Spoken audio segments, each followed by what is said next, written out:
के Gupta films present.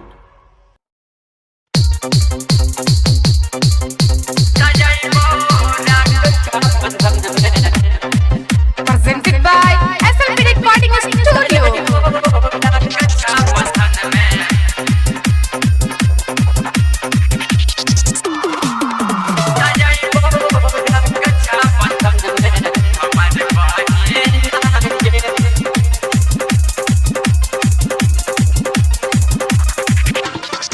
रही है तो थाली अपना यज्ञना के सजाई के रही है तो थाली अपना यज्ञना के तजैबो रक्षा बंधन में हमर बहिना के तजैबो रक्षा बंधन में हमर बहिना के सजाई के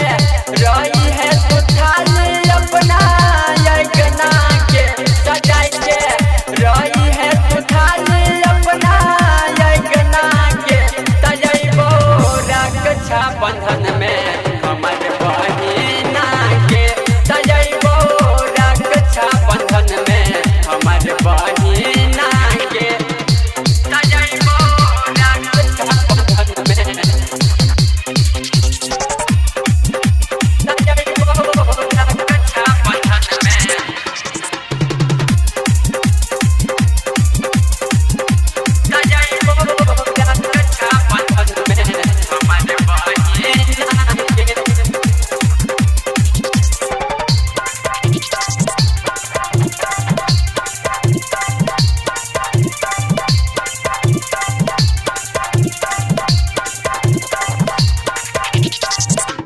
बच्चियों छुट्टी लेके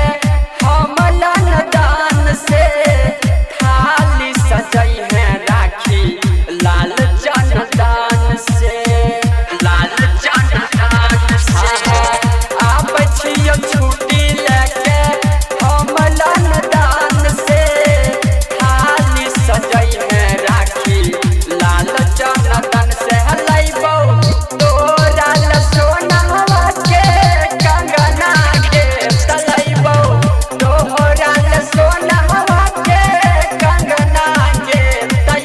रक्षा बंधन में हमर बहिना के तजैबो रक्षा बंधन में हमर बहिना के तजैबो रक्षा बंधन में तजैबो रक्षा बंधन में Presented by SLP Recording Studio.